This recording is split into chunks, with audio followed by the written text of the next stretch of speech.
தேர்வு எழுதுவதற்கு 13,89,738 மாணவர்கள் அனுமதிக்கப்பட்டுள்ளார்கள். இதில் சென்னையில் மட்டும் 94,848 பேர் இந்த தேர்வினை எழுதுவதற்காக அனுமதிக்கப்பட்டிருக்கிறார்கள். இந்த தேர்வுகள் இன்று 9 மணி முதல் ஆரம்பித்து 9:30க்கு தேர்வு ஆரம்பிக்கும். 9:30 to 12 3 hours நடக்கும். 100 கேள்விகள் தமிழ் மொழியிலும் 100 கேள்விகள் பொது அறிவு மற்றும் மென்டல் எபிலிட்டி என்ற அடிப்படையிலும் 200 கேள்விகள் அப்ஜெக்டிவ் டைப்பாக வச்சு இந்த எக்ஸாம் நடக்குது. இந்த எக்ஸாம் இருந்துட்டு ஒரு சிங்கிள் ஸ்டேஜ் எக்ஸாம். இப்போ நீங்கள் லாஸ்ட் டைம் குரூப் 1 பார்த்தப்போ அது 3 கட்டமாக நடந்தது. ப்ரிலிமினரி, மெயின், அப்புறம் இன்டர்வியூ. வேற இது இருந்துட்டு ஸ்ட்ரைட்டாகவே இந்த பரீட்சையை மாணவர்கள் நல்லா எழுதினாங்கன்னா அவர்களுக்கு வேலை வாய்ப்பு இந்த மதிப்பெண் அடிப்படையிலே கிடைச்சிரும். அதனால் இது ஒரு முக்கியத்துவம் வாய்ந்த தேர்வாக இருக்கிறது. ரெண்டாவது, இந்த தேர்வுக்கு தான் வேகன்சி ரொம்ப அதிகம். இந்த தேர்வுக்கு இப்போ இந்த ஆண்டு 3,935 வேகன்சிஸ். ரெண்டாவது, இதுக்கான குவாலிஃபிகேஷன் 10ஆம் வகுப்பு தேர்ச்சி தான். அதனால இதை நிறைய மாணவர்கள் எழுதுறாங்க. நான் முதல்ல சொன்ன மாதிரி 13,89,000 பேர் இந்த தேர்வுக்கு அனுமதிக்கப்பட்டிருக்கிறார்கள். இதில் பல முக்கியமான பணிகள் தொகுத்து உள்ளன. இதில் மொத்தம் 25 போஸ்ட் இருக்குது இந்த எக்ஸாமில். அதனால தான் கம்பைன்டு குரூப் 4 எக்ஸாமினேஷன் என்று நாம் சொல்கிறோம். இதில் முக்கிய பணிகளான விஏஓ, கிராம நிர்வாக அலுவலர், இளநிலை உதவியாளர், junior assistant, typist, steno typist, அப்புறம் வருவாய்த்துறையில் junior revenue inspector, forest watcher, forest guard போன்ற பல பணிகள் இதில் நம்ம இதன் மூலமாக தேர்வு செய்கிறோம். விஏஓ போஸ்ட்டு 215 போஸ்ட் இருக்குது. இதில் ஜூனியர் அசிஸ்டண்ட் 1,678 பேர் இதில் தேர்ந்தெடுக்கப்படுவார்கள். டைப்பிஸ்ட் 1,100 பேர் இதில் தேர்ந்தெடுக்கப்படுவார்கள். Steno typist 368, junior revenue inspector 239, forest watcher 145, forest guard 112 என்று பல பணிகளில் நிறைய வேகன்சிஸ் இதில் இருக்குது. இதெல்லாம் கடைசியில் கவுன்சிலிங் மூலமாக வழங்கப்படும். நம்ம ரேங்க் லிஸ்ட் போட்டப்புறம் அதில் மெரிட் படி அவங்களை நம்ம கூப்பிடுவோம். மெரிட் கம்யூனல் ரிசர்வேஷன் அடிப்படையில் அவங்களை கூப்பிடுவோம். அவங்கள முதல் மார்க் உள்ளவங்க அவங்களுக்கு வேண்டிய போஸ்ட் எடுத்துக்கலாம்.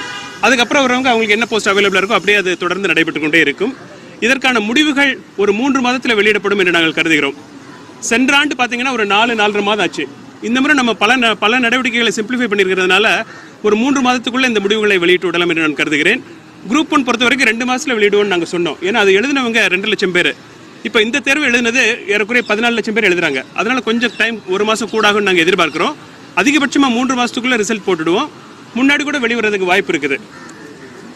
டிஎன்பிஎஸ்சி பொறுத்த வரைக்கும் நம்ம எல்லா ரெக்ரூட்மெண்ட்டும் ஸ்பீடப் பண்ணதுனால சென்ற ஆண்டு 10,701 பேர் நம்ம ரெக்ரூட் பண்ணோம். இந்த ஆண்டு ஜூன் மாதம் வரை 11,027 பேர் நம்ம செலக்ட் பண்ணியிருக்கோம். இன்னும் ஒரு 4,300 பேர் நம்ம ஏற்கனவே இருக்கக்கூடிய செலெக்ஷன் ப்ராசஸ் மூலம் நம்ம செலக்ட் பண்ணுறதுக்கு ஒரு 2-3 மாதங்களில் செலக்ட் பண்ணுறதுக்கான நடவடிக்கைகள் இருக்குது. மொத்தமாக இப்போ நம்ம அறிவிச்சிருக்கிற அறிவிப்புகள் மற்றும் இனிமேல் வரக்கூடிய அறிவிப்புகள், இந்த ஆண்டில் வரக்கூடிய அறிவிப்புகள் சேர்த்திங்கன்னா இன்னும் ஒரு டோட்டலாக ஒரு 10,000 பீப்புள் நம்ம செலக்ட் பண்ணக்கூடிய வாய்ப்பு இருக்குது என்று நான் கருதுகிறேன். டிஎன்பிஎஸ்சி ஒரு ஆனுவல் கேலண்டர் வச்சு செயல்பட்டு வருகிறது. நம்ம போன நவம்பர் மாதத்துலேயே எந்தெந்த தேர்வுகள் என்றைக்கு நடக்கும்னு சொல்லிட்டு முதல்ல நம்ம மாணவர்களுக்கு அறிவிப்பு கொடுத்துட்டோம். இந்த மாதிரி முன்னாடியே நம்ம சொல்கிறப்ப தான் நம்ம எக்ஸாம் ஹால் பிளாக் பண்ணுறது, அதுக்கப்புறம் மாணவர்கள் அந்த தேர்வுக்காக தயார் செய்கிறது. ஏன்னா யூபிஎஸ்சி வேறு நிறுவனங்கள் பல தேர்வுகள் நடத்துகின்றன. அதுக்கெல்லாம் ஒன்றுக்கு கிளாஷ் ஆகாத மாதிரி நம்ம திட்டம் போட்டு நம்ம ஏற்கனவே பட்டியல் போட்டதுனால நம்ம 7 தேர்வுகள் அறிவித்து இப்போ அதில் 5க்கு ஏற்கனவே நம்ம அறிவிப்பு வெளியிட்டு தேர்வு நடந்துட்டு இருக்குது. குரூப் 2-2Aக்கு மட்டும் நம்ம இந்த மாதம் 15 அடுத்த வாரம் நம்ம ரிலீஸ் பண்ணுறோம் அதுக்கான நோட்டிஃபிகேஷன். அதுக்கப்புறம் குரூப் 5Aங்கிறது internal promotion within the government செக்ரட்டேரியட்டில். அதனால் இந்த ஆண்டோட கால அட்டவணையை நம்ம உரிய முறையில் பின்பற்றி தேர்வுகள் எல்லாத்தையுமே நடத்திட்டோம். குரூப் 2A நம்ம அறிவிப்பு வெளியிட்ட உடனே இந்த அறிவிப்புகள்லாம் ஓரளவு கம்ப்ளீட் ஆகிடும். டிஎன்பிஎஸ்சி எல்லாத்தையுமே நம்ம பிளான் பண்ண மாதிரி இந்த ஆண்டு நம்ம நடத்தக்கூடிய வாய்ப்பு நமக்கு கிடைச்சிருக்குது. இன்று இந்த குரூப் 4 தேர்வுகள் சுமூகமாக தமிழ்நாடு முழுக்க நடந்துட்டு இருக்குது. மேற்கொண்டு ஏதாவது கேள்வி இருந்தால் நீங்கள் கேட்கலாம்.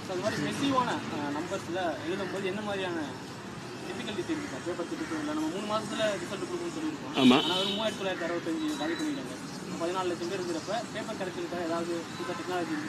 சரி, இந்த பேப்பர் கரெக்ஷன் இது OMR எக்ஸாமினேஷன். இது டிஸ்கிரிப்டிவ் பேப்பர் கிடையாது, எழுத்து தேர்வு கிடையாது. இதில் இருந்து ஷேடிங் தான் மாணவர்கள் பண்ணுறாங்க.